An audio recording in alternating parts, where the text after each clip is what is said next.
प्यार लाल मोर सोवत हुई के भूखे रोवत हुई। उत्तर प्रदेश के लखीमपुर खीरी जिले के ज्यादातर गांव हर साल बाढ़ से प्रभावित होते हैं। इसकी वजह से किसानों की फसलें खराब होती हैं, गांव में गरीबी ज्यादा है और स्वास्थ्य सेवाएं ठप पड़ी रहती हैं। इसी जिले के ईसानगर ब्लॉक में बाकी कई इलाकों की तरह ही स्वास्थ्य व्यवस्था चरमराई हुई थी। मेनली हमारा जो क्षेत्र है ब्लॉक ईसानगर लखीमपुर खीरी का एक तराई क्षेत्र है, बाढ़ग्रस्त क्षेत्र है, बाढ़ग्रस्त एरिया है। इलिटरेसी यहाँ बहुत ज़्यादा है, इससे अशिक्षा, उसके कारण स्वास्थ्य सेवाएं जन जन तक पहुँचने में थोड़ी दिक्कत थी। और जो हमारी जनता है उनका और जो हाँ जनप्रतिनिधि है उनका एक्टिव पार्टिसिपेंट अभी तक नहीं था, उसके कारण थोड़ी दिक्कतें आती हैं अभी भी। लेकिन हमारी जनता का 90% लोग सरकारी स्वास्थ्य तंत्र पर निर्भर हैं, तो इसलिए हमारी OPD है जो भी मतलब सेवाएँ स्वास्थ्य संबंधी पूरी कोशिश करते हैं कि 100% सबको लाभ मिल सके। हम पे ही सब लोग डिपेंड रहते हैं।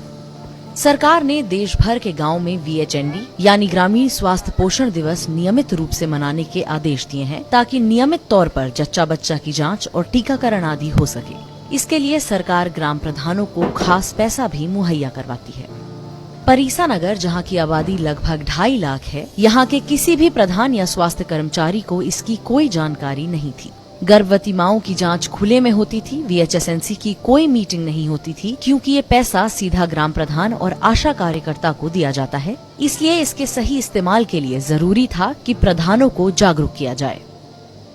जो हमारे जनप्रतिनिधि हैं जब तक वो एक्टिव पार्टिसिपेट नहीं करेंगे तब तक हमारी सेवाएं जन जन तक नहीं पहुंच सकती, क्योंकि गांव का मुखिया प्रधान होता है। जब तक प्रधान जी पार्टिसिपेट नहीं करेंगे वो हमारी सेवाएं बाधित हो जाएंगी। मतलब कहने को उतनी एक्टिव रूप से काम नहीं कर पाएंगे लेकिन उतना ढंग से काम नहीं कर पाएंगे।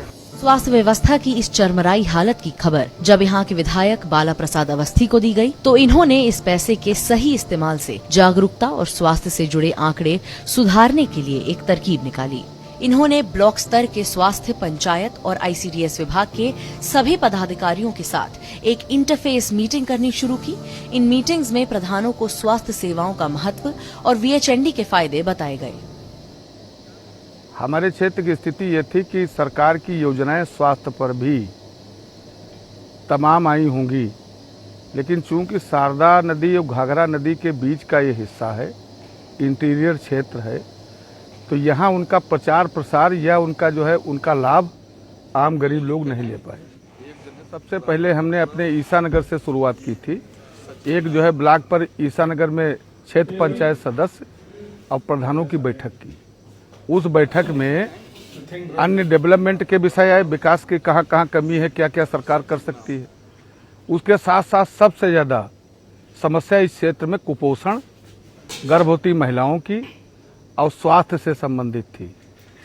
तो उनको पता ही नहीं था कि हमारे गांव में ANM कौन है या नहीं है, ये क्या कर सकती हैं, सरकार स्वास्थ्य के प्रति कितना सचेत है, क्या योजनाएं लाई है। तो लाभ तो छोड़ दीजिए, उनको जानकारी ही नहीं थी। अभी एक मीटिंग हुई थी मेरे वर्तमान विधायक जी की, बाला प्रसाद जी की, हम गए थे। तो हम कुछ समस्याएं थी अपने ग्राम पंचायत की और अदर ग्राम पंचायतों की, तो हमने उठाई थी, तो मेरी समस्याएं हल हो गई थी। आंगनबाड़ी केंद्र मेरे यहाँ नहीं था, तो मैंने बहुत प्रयास किया, विधायक जी से भी कहे और विकास भवन भी गए अधिकारियों के पास, मेरा यहाँ नया आंगनबाड़ी बन गया। पंछ जो होते मैं उड़ जाती हूँ नद बाबा के गाँव। गांव की स्थिति बहुत खराब थी, लोग टीका लगवाने नहीं आते थे। लोग ये जाते थे, जागरूक करते थे, बुलाते थे, वो नहीं आते थे। लेकिन हम जैसे गांव के प्रधान हैं, तो जब जाएंगे तो कुछ ना कुछ हमारी बात मानेंगे। तो जो लोग नहीं आते थे उनको हम खुद बुला करके लाए और टीका लगवाए।